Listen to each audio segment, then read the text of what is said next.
Experiência do cliente é tudo o que o cliente vive em todas as interações com a empresa. Então, aqui, desde a descoberta, a consideração, a entrada da loja, o atendimento, o processo de compra, o pós-venda, a recompra da fidelização, tudo, qualquer coisa que ele está envolvido, você precisa analisar e ver a jornada se está o como ele quer ou não. Existem clientes que vão ter um upgrade maior, que aí é na época, é na parte da fidelização, e outros menos, mas precisa criar uma experiência padrão. Então, é quando a gente vê tudo, o atendimento, o layout da loja, até o produto que a gente vai escolher, focado no cliente, né? E qual é a diferença, gente, de jornada para ponto de contato? É, ponto de contato, a gente iniciou quando falava de marketing, há 20 anos atrás, se falava muito ponto de contato. Ponto de contato é aquele ponto que o nosso cliente vai ter conosco. Então, antigamente era TV, quando era mídia, né? TV, rádio, jornal, aí tinha a nossa loja física, um telefone, um fax, nem tinha um WhatsApp na época.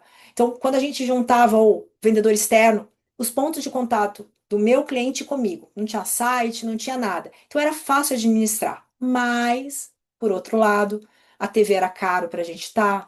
A rádio precisa de uma frequência muito grande, então o investimento acaba sendo maior. O jornal é diário, né? Então, quem fazia isso? Grandes marcas, né? Mas eram os pontos de contato que a gente tinha. Então, a jornada do cliente era muito simples.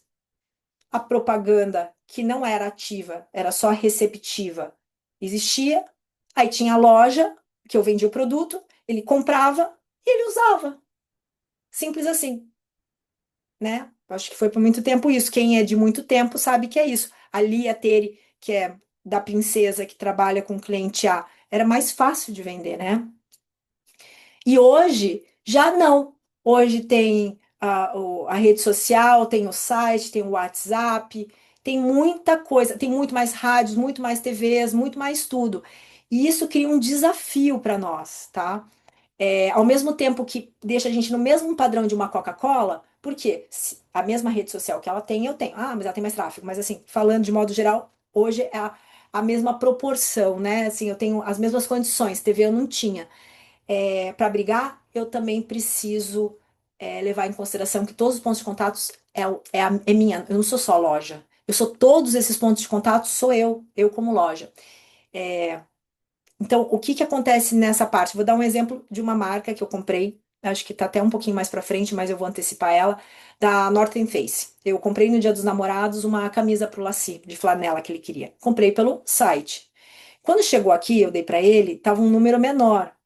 E aí, na minha cabeça, vou até Curitiba e troco lá. Tem uma loja lá, no Parque Shopping Barigui, vou fazer a troca lá. Fui até lá, falei, almoçamos, tal, fomos trocar. Sabe o que a menina falou para mim? Uma North Face, gente, que não podia trocar, porque eu tinha comprado no site e os impostos eram diferentes. Ok, eu trabalho com isso, eu sei que ela falou a verdade, mas o que que eu tenho a ver com isso como cliente? Na minha cabeça, tem que estar tudo interligado. Como que eu compro num lugar e eu não posso fazer troca no outro?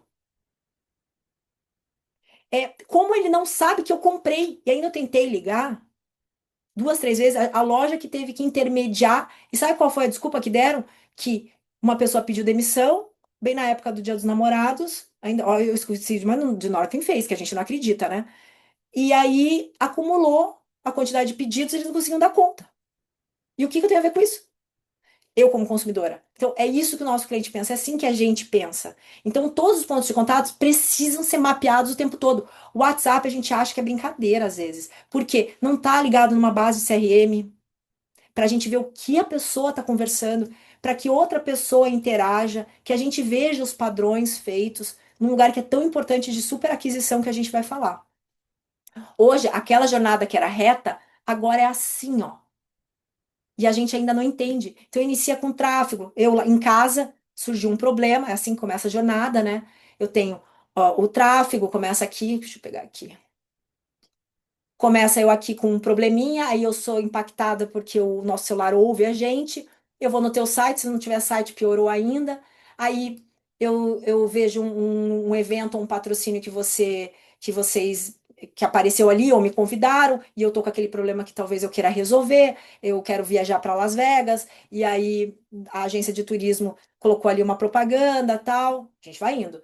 Aí eu vejo mídia, no meio de tudo isso, eu começo a ver mídia, mídia social, eu começo a seguir a página, eu começo a ver entrevistas, aí tem coisas que tem podcast, isso é muito legal para você, Cláudia, fazer podcast. Aí eu sou cliente, estou recebendo e-mail marketing também, então eu tenho N coisas que vão até eu decidir a compra. O meu processo de compra é aqui, ó. Tudo isso, a equipe faz parte, as especialidades fazem parte, os depoimentos fazem parte, porque eu estou num momento de conhecimento. E depois ele continua. O que antes não continuava, continua. Porque eu quero fazer relacionamento com ela, eu quero que ela indique, eu quero que ela me recompre, eu quero fidelizar. Então, tudo isso aqui antes não existia. Antes era só aqueles quatro plaquinha. E ainda tem gente que não trabalha entendendo tudo isso. E isso é você. Você não é a sua loja. Você é a tua rede social de verdade. Você é teu WhatsApp. Você é a tua funcionária. Eu tinha uma loja no Garten, não vou citar nome, que as meninas, a roupa era só pra pessoa muito magra. Sem brincadeira. O meu, quando eu entrava lá, era GG. E as meninas eram todas acima do peso. Elas não podiam usar a roupa da marca. Que sentido que faz, minha gente? Que sentido que faz? Nenhum. Nada contra, mas não faz sentido. Uma nutricionista gorda, um personal sem estar em forma. Não, não cabe. A loja é a mesma coisa. O funil de vendas também mudou. O que acontece é isso aqui. Eu uso um exemplo que todo mundo depois ri. Tomara que vocês gostem, me falem aí se é verdade. Eu tô lá no meu. Eu nunca usei, não por nada, mas eu nunca usei Tinder. Eu sou da moda antiga. Quando eu conheci meu namorado, foi na academia. O meu marido foi na academia. Então eu tenho lá meu Tinder e eu tô passando ali, né? É assim que faz, né? Vai passando. Aí eu dá match, né? Vai, passa, match. É isso, né, Cláudia? Dá match. Aí a pessoa me convida pra sair.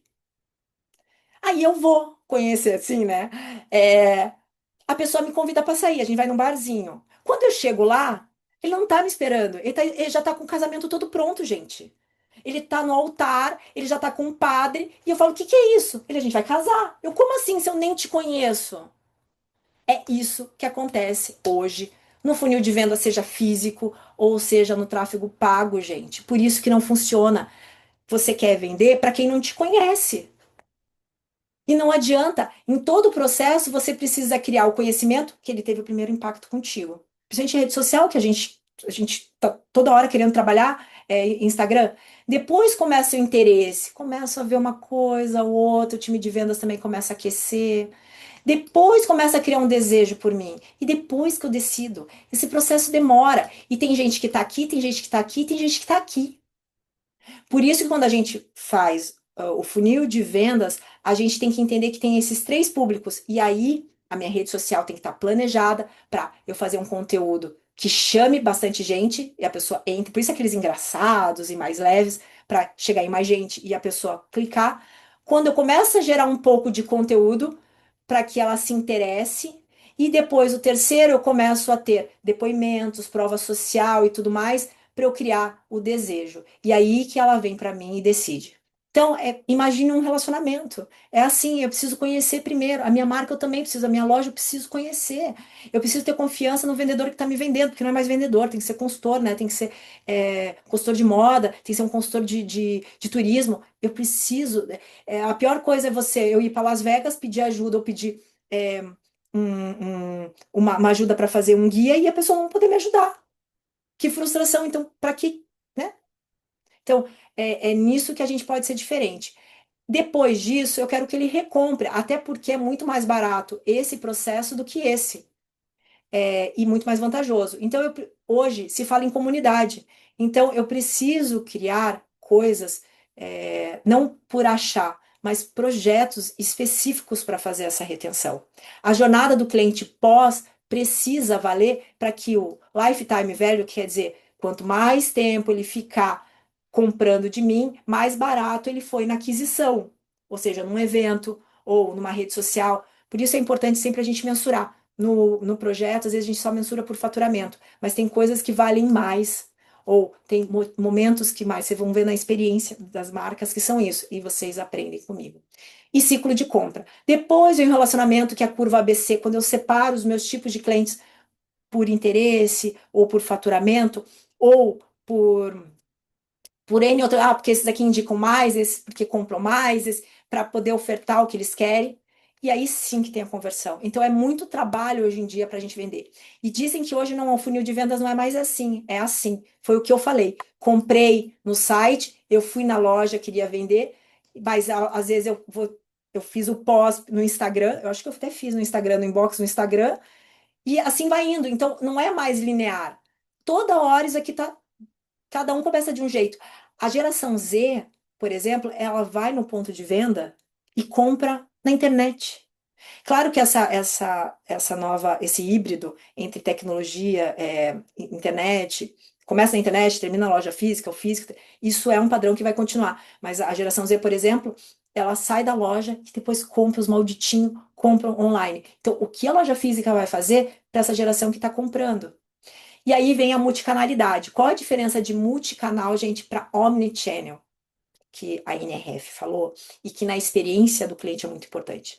A multicanalidade é dizer que eu tenho vários pontos de contato que eu expliquei para você, cada um tem uma comunicação, mas eles não se falam diretamente. Ou seja, eu até posso falar no inbox do celular, né? Aqui, ó.